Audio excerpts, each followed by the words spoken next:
Welcome to Closing Conversations, a show for founders, leaders, and sellers who win together. I'm Max Notis. Today's guest is David Foos, the CEO and president of Massive Dynamics, a global management consulting firm with a very different philosophy. They don't advise from the sidelines. They operate alongside owners like it's their own business. We talk about why their contracts are often month to month, yet their average client relationship lasts more than 5 years. We get into the dirty half dozen issues that leaders keep cycling through: execution, communication, culture, leadership, and what happens when companies want big change without the willingness to change. And somewhere we go that I didn't expect. David shares why they started seeing what he calls business trauma and why he brought licensed therapists into executive engagements, because if the leader is barely holding it together, no playbook in the world is going to make it stick. Let's get into it. So David, good morning. Good morning. For the people in the audience who don't know you, why don't you just introduce yourself? I'm David Foos. I'm the CEO and president of Massive Dynamics. We are a global management consulting firm that specializes in helping our clients with strategy and tip of the spear go-to-market. So your firm is a little bit different than many of those that I've spoken to. You really take like an activist kind of approach in the companies that you're working with. Am I wrong there? No, it's correct. It kind of informs our overall strategy and philosophy in dealing with clients. The team here is, the vast majority of us are entrepreneurs. We've run and built our own businesses over the last 3 decades, and our approach is really one of a fellow entrepreneur. So we typically get hired by owners, the executive team, or sometimes the board will bring us into a project. But our approach is very similar regardless of what the engagement is, which is we look at the business as if it were our business. And the solutions and our approach is the same thing we have done historically over the last 30 plus years, which is, how do we reduce risk? How do we pull risk forward, reduce costs of trying new things, and accelerate that time frame? And we always say that there's 2 resources and neither one of them are renewable. One is time and the other is capital. Fair point. Yeah. So if we're not finding a way to preserve one, if not both of them, then we probably are taking the wrong approach sometimes, right? And so I know consultants get plenty of bad rap, and rightly so, because I think we've all hired folks who are like, this is just somebody who's just draining my resources, right? But we really roll our sleeves up and we pride ourselves in the fact that we go alongside these owners and we want to operate the business alongside them. And in some cases, suffer the risk of mistakes as well, right? I mean, that's inevitable, but, learn fast, act fast. You got to be agile. Can you tell me about some of the projects you're working on and what are some of the favorite projects you got? Yeah, some 4 examples, right? So our engagements can be very simple. In other words, relatively light and relatively inexpensive. And some of our clients would argue that our biggest value are with our smallest engagements because the ROI is quite high.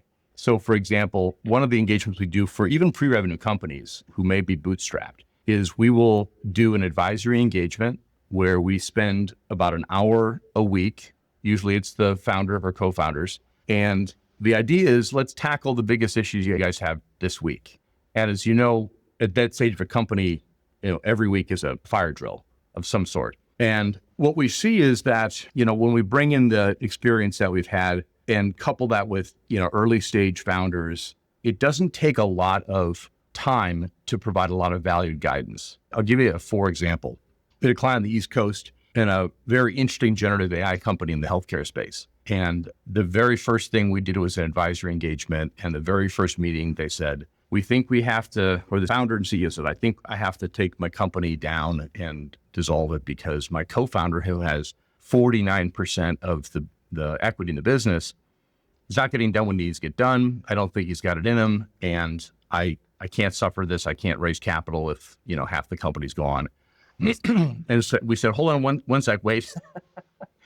And we brought in one of our HR execs and we worked a very fair, very legal separation agreement where that co-founder got some cash and retained a little bit of equity, but the vast majority of it back into the company. And 3 weeks later, the business is running, full steam. So it's an example of very small engagement that saved them a lot of hassle, they could have burned half a year kind of struggling with these things or worse, right?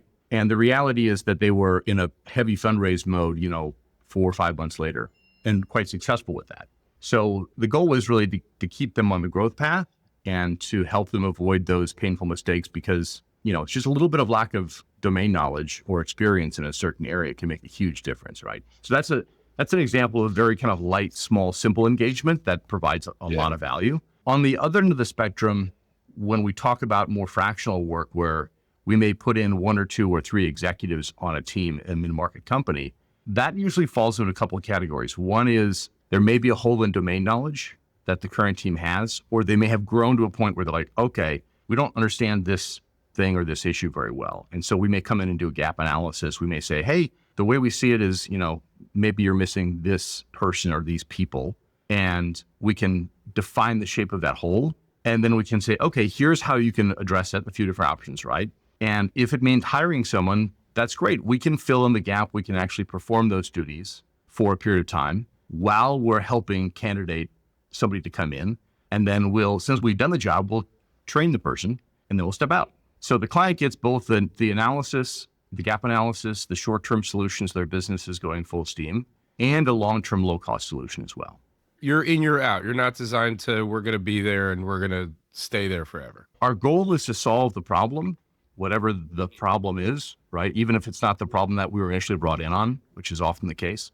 We're not worried about a long-term engagement because basically once you solve one thing, there's always something else on the list. So a lot of our contracts, in full transparency, a lot of our contracts are kind of 30-day contracts. So clients, if they don't feel like they're getting value from us literally every day or every week, we feel like that's not a good engagement for us. So we want out.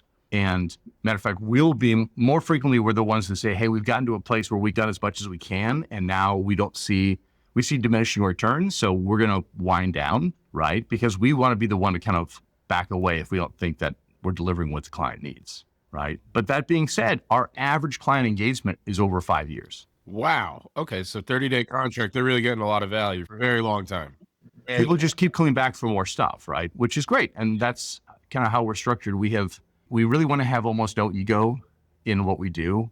We want to approach it, like I said, with, if we're the right guys to help, we're going to help. We're going to put our shoulder to the wheel, right? But if we're not, then we'll be the first ones to say, hey, there's somebody else we'd recommend or whatnot, right? And that's been a winning combo. Let me ask you a question, because I think that makes a ton of sense. You're brought in for one thing that's not actually the root problem, which inherently there's value in you being able to properly diagnose them, and it's hard to self-diagnose regardless. So you go in, you're brought in for one thing. It turns out it's another. You fix that. And then that means now that this is up to par, the thing that isn't up to par gets frustrating. It starts to stick out, and this goes down the line. And then maybe even by the time you fix everything, that first thing, we see room for improvement on. But so it may be hard, but my question is, are there any particularly common archetypes of problems that you're seeing at startups today, whether it be a sign of the time, whether it be this is just what they tend to have problems with? What kind of common occurrences are you seeing? Yeah, good question. I think there's always the trends that we see with like technology. For example, AI right now is obviously a big item on everyone's hit list, right? And we do a lot of work in and around that, both helping companies who are, trying to rapidly adopt, as well as companies who are for lack of a better word, they're actually trying to avoid it. Like they're very uncomfortable with it, right? And so we've worked with companies to help them understand, like, it doesn't mean you're going to change your company culture. It doesn't mean you're going to fire your employees. Like, there's ways through these things, right? So the technology piece is always a big factor in change, and those things rise and fall, right? Beyond that, there's kind of the dirty half dozen list of issues that almost every leadership group or every company kind of has pop up from time to time, right? Leadership skills, training, communication, culture, and execution issues, right? And there's a myriad of stuff that we see. And, we rarely get brought in to coach per se, or we rarely get brought in to, do leadership assessment, but often that happens. Once we're working with an organization, we see, okay, they've got this cycle, this trend, this pattern where they set goals, they get excited, they don't track them or they don't follow them, they fail to execute on them, they get mad, then they let people go, and then the cycle repeats, right? And they feel like they're hiring bad people in that example. Like, oh, we can't find good people, right? And it's like, well, maybe we're hiring wrong, or maybe we're setting expectations wrong, or maybe there's pure leadership issues, right? Yeah. Like, there's nothing more frustrating for me personally than to get brought in by a client who says, I've got these big goals, we're going to grow, we're going to triple our size. And you spend time and you realize, okay, it's a big, bold statement, and it's exciting to think about, but there's no actual motivation to make the changes necessary to drive the change that they're asking for or talking about, right? And I think with every client in that situation, there's a tipping point where they're going to either accept your perspective on that and be like, yeah, you're right. There's some self-reflection where they're like, yep, you're right. We actually need to make the changes to make things different, as opposed to sticking with the same processes that are keeping us where we're at, right? Or they basically just reject that perspective, right? And then at that point, there's nothing much you can do. And that's I think, where I was saying before, sometimes we have to wind ourselves out, right? Yeah, because it's a no-win situation. I just finished a book, actually. It's called, you might have heard of it, but this guy, Dan Sullivan, it's called 10X is Easier Than 2X. It's exactly this premise where we can double our output. That's actually really hard. Like, what are you going to double your hours? You're going to put more pressure on people. Whereas if you take a step back and say, hey, we need to like kind of recreate this system here. And that's how we can get even higher. And it's accepting that. Like I'm thinking as you're talking about adoption with AI, I guess that's the flavor of the week. But as you're saying, they're the dirty half dozen that come with all of these projects, whether it be leadership, execution, communication, change management. However many years ago, the computer became a common thing in an office place, and it never was. And a lot of people said, I'm not learning that. That's not our way. And not long after, you have some companies that are paying thousands of dollars a month in rent for a file cabinet room. And you have other companies where we don't have files anymore. And it's easier for us to pull things up and work on them and execute on those things. Yeah. I think tools is its own conversation in and of itself. And I think there's definitely tool fatigue out there. Yeah. That's an interesting point. Tool fatigue. It's real. Let me talk for a minute about something that this is actually a new initiative we started this year. We're seeing more and more business owners, maybe a little more in the smaller size companies than mid-size, but business owners who are personally struggling. And we're just generically calling it business trauma, right? Their business may have been going well for a while, and now it's in a critical spot and it's suffering, and there's a downturn and they've had to have layoffs. It's not going the way they want. And it's affecting leaders of all shapes and sizes in a significant way, profound way. What'll happen then is, obviously, if you're in a bad headspace, bad emotional space, you can't execute as a high functioning leader. Absolutely. You're going to be the worst version of yourself. You're going to start tipping over. So we have actually brought a licensed therapist on staff. Oh, is that awesome? Oh, you're preaching to a choir right here. We go to therapy every week for 10 years. I talk about therapy a lot on this podcast. I love therapy. I think that every employee in the world should be in therapy. Then I talk a lot to salespeople. Like, if you're not good outside of work, you're not going to be good in work. Like, you may think that you can close the door to your call booth and everything's out there and you're just pitching, but you're pitching, and the client is hearing, saying, hey, we're looking to buy some software, for example. And in the back of the salesperson's head is, if I don't close this deal, I'm not going to make the money I need this year, and then I'm a loser. And it's like, whoa, and whether you mean to or not, that is on the call with you. So if you can really be clear out there, you're better in here. Absolutely. Yeah. We tried to coach around those kinds of things for a little while. And I just realized this year, like, we're not really, our team is very good on the business side, but like, we're not trained on those deeper emotional issues, right? We can coach on, more, let's call them business fundamentals. But we just said, we need to bring somebody in who's actually a specialist in dealing with where people are at emotionally and getting them to a place where they're, like I said, the best version of themselves. So we've seen a lot of value, and I think this is going to grow for 26 for us, is we see a lot of value of pairing one of our senior executives along with a therapist and almost tag teaming with executive team members or founders to address not just the tactical pieces of like, hey, we have to find a way through cash flow. Let's block and tackle this for the next 2 quarters. Or we need to prep for a fundraising successfully, or whatever that is, right? And at the same time, be like, hey, we need to patch you up so you can actually pitch with confidence and not be fearful of things that have held you back in the past, right? Absolutely. Can I tell you, that's brilliant? I am so happy to hear that somebody's doing that out there. A part of me is thinking like Ted Lasso. They brought in a therapist, and how that totally like overhauled the team. But similarly, like, I work with salespeople, I coach salespeople, I get organizations to hit their sales numbers. And when I'm working with salespeople, I'll go on their pitches, and 99% of the time, a salesperson is talking up to the prospect. Hi, nice to meet you. They put them on a pedestal, and it's like, why are you doing that? And when it comes down to it, it's because there's a desperation. Well, I need this sale. And well, how do you get to the root of that behavior and change it so the person doesn't think that they need this? How do you get it so because I think about this in theory in sales, you got the prospect and you've got the salesperson. Who really holds the power here is the salesperson. The salesperson has something that the other person wants and needs. So why is the other person so high up on this pedestal? And it's because your commission, your quota, your feelings of self-worth are in that conversation and crippling you. And you may be thinking, but I don't have anybody else in the pipeline. So then, a remedy for that exactly is cold call more, get more people in your pipeline so you don't need this person so much. And the truth is, let's think of the worst case scenario. Say you didn't get this deal. Are you getting fired tomorrow? I don't think so. Are you going to be able to pay your bills? I assume so. So it doesn't sound like you need this person. You want them, you don't need them. And when you really get to the root of that, they become much more confident, much more comfortable in their seats. And I'm thinking the CEOs who you're talking to, yes, we can teach the blocking and tackling. This is what tactically needs to happen. But if they're brash with everybody around them, then the whole dynamic is going to crumble. If they're bringing in bad stuff to do that blocking and tackling and bad habits and whatever it may be, it's undermining the whole project. Yeah, absolutely. I mean, I think the best sales folks that I've ever either employed or dealt with on the other side of that table were the ones who were genuinely open about trying to find a solution, right?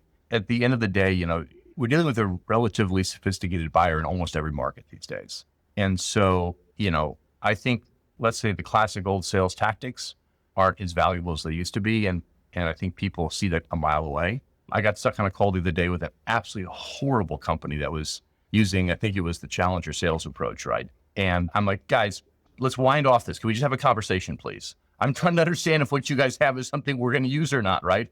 It's like, let me just get to the details of what this product is, right? You're killing me here. This is music to my ears, I'm telling you. I literally started commission because been in the SaaS world for a long time, hear all these other SaaS pitches, and it dawned on me, they all sound exactly the same. They're so boring. It's so predictable. And you know what happens then? A buyer goes in, they're like, I'm just curious. Well, what questions? None. Tell me. And then you know what the sadder part is? Then the seller goes, okay, I'll tell you. And it's like, you don't know that you can even help the person. It's crazy. And I met someone actually who runs a challenger sale franchise yesterday. And I wanted to be like, I fucking hate you people. You guys neutered great salespeople in mass. It's very frustrating. I had a call, I think it was 2 weeks ago. I had to end the call because the person wouldn't get off script and they were so rude. I'm like, hey, listen, I just wanted a genuine conversation. I wanted to understand what this product does.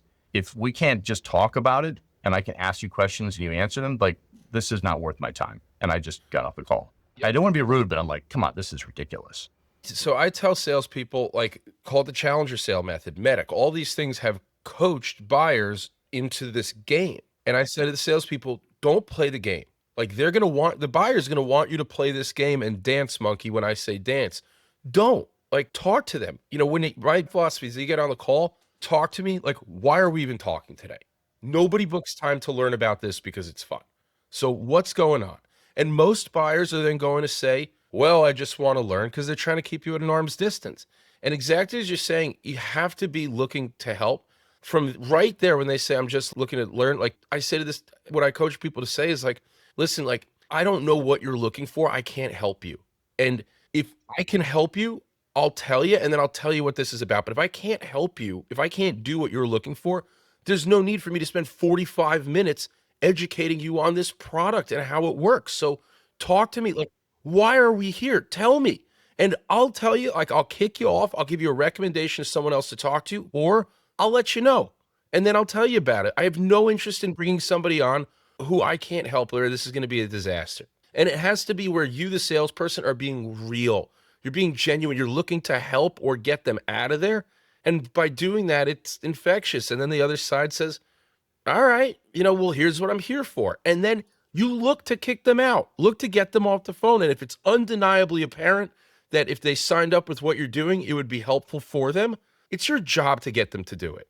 You'd be doing them a disservice by letting them walk, knowing in your heart of hearts that this would be a benefit to them in their lives. And if you don't know that, you have no business getting them to do this.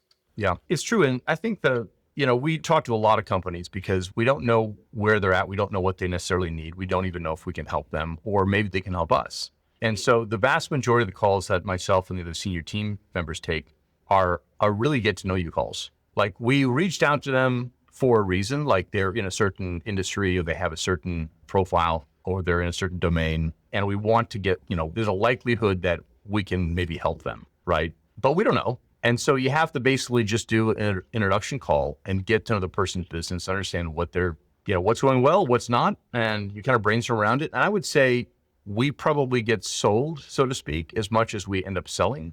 And that's okay, because we are also solution oriented. If we find or introduce to a person who's got a skill set or a product company that's got a product, something, that's great. We'll give it a try. Like, we're trying to make everything we do better. So we're very open to listen as well. But the flip side is, if we think, hey, I hear something here where we could really make a difference for you guys, here's how we would approach it. Like, should we talk about this?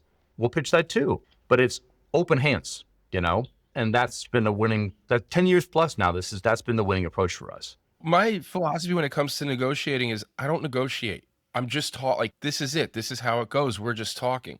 And even when it comes to a potential buyer or client, and I say, hey, so I think that we should do this, and you can sense, then they clam up, they get coy, and they say, well, like, for example, we just want to think about it. Hey, don't do that. What do you need to think about? Talk to me. I'm being totally open with you. If you can't do that with me, then we can't do anything.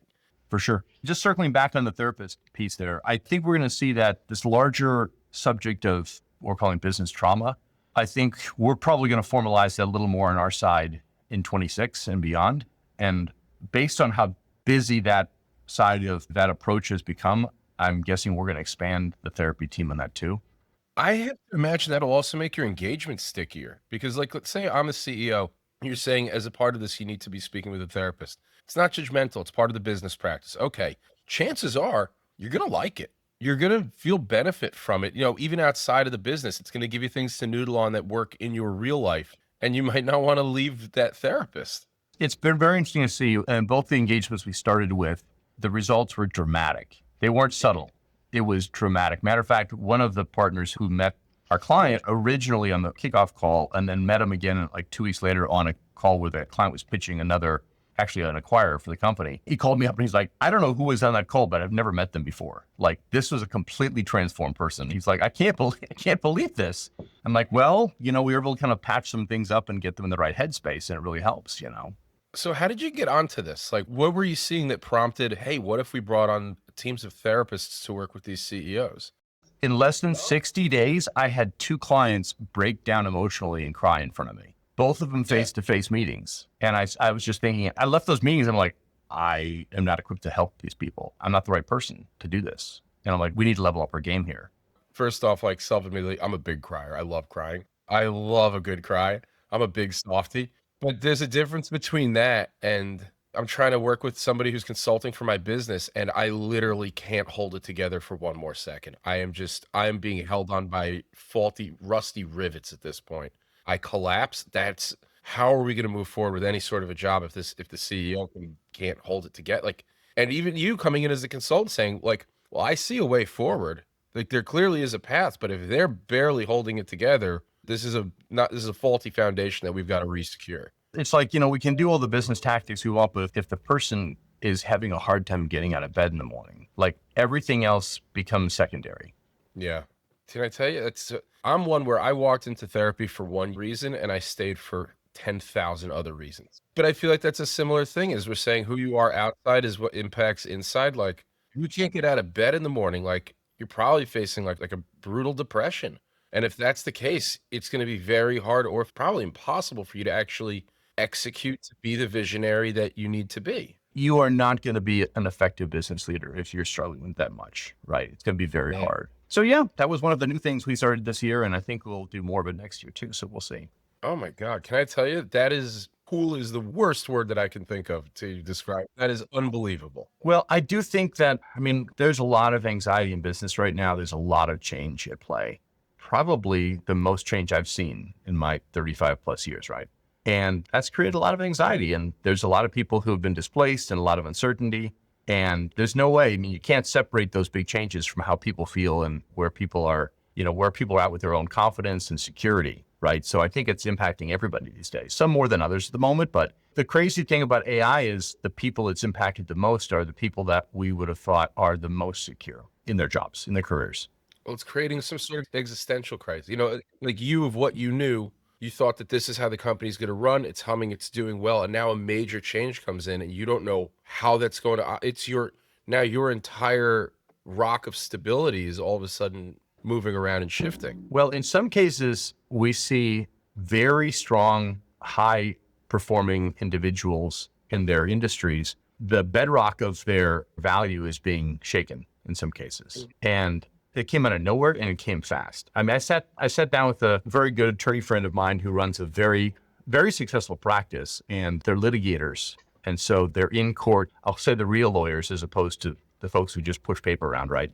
But they're on the kind of the tip of the spear when it comes to, what is enforceable and what's not, because they're doing it in court a lot, which is why I've used them for so long. But the point is that in general, even these high-end firms are seeing a drop in retainer burn. So the retainers that they keep out there, that they largely are burned up because people call with little things here and there. I got a contract. Can you review this really quickly? I need a clause added here. We need a amendment to this contract. Those things kind of fly by those firms' desks like every few hours or every few days.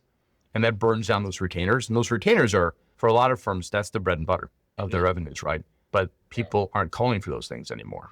Yeah, and if you're the CEO, you're the head of that company, that's going to freak you out. If you're a senior partner in that firm and you're like, hey, no one's burning our retainers anymore. Like, how do we pay everyone? Like, this becomes and that came out of nowhere. I mean, very fast too. Yeah, and then you wonder why these guys are breaking down and crying. It's not. I don't know. It feels like it's right there.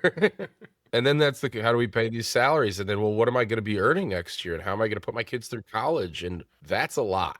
That's a lot. That's going to make it very like the yips in baseball. Like now, all of a sudden, doing some simple activity like sending that morning email is awfully difficult out of nowhere because you've got 7,000 other massive weights that are pulling on it.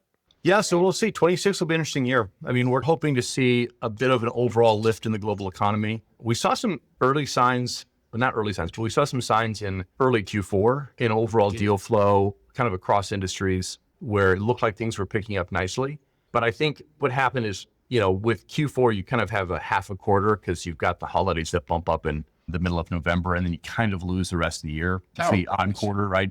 I feel like if it wasn't Q4 when it was picking up, if it's happening in Q3, I think we would have seen more of the uplift on it. So I'm hoping that in Q1 we're going to see a general uplift. So that's good news to me. Yeah. Although I say that, and I opened my email this morning and see, 2 other big layoffs. So.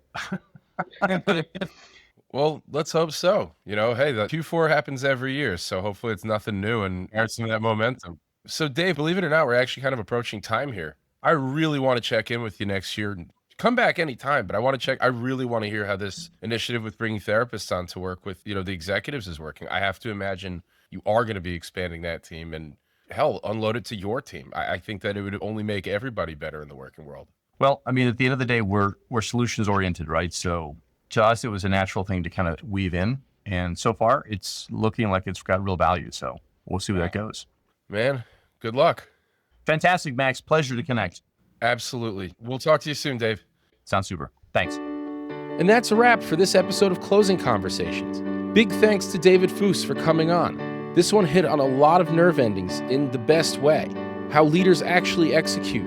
Why sales has gotten so scripted it's painful. And the reality that you can't separate business performance from what's happening inside the person leading it. If you enjoyed this episode, subscribe, leave a review, or share it with someone who'd appreciate the honest version of the conversation. And for more building sales teams that deliver, visit www.commissionsales.com. We'll see you next time. And until then, let's get closing.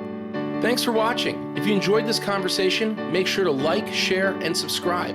And don't forget, you can always catch us on Spotify and Apple Podcasts for more episodes of Closing Conversations.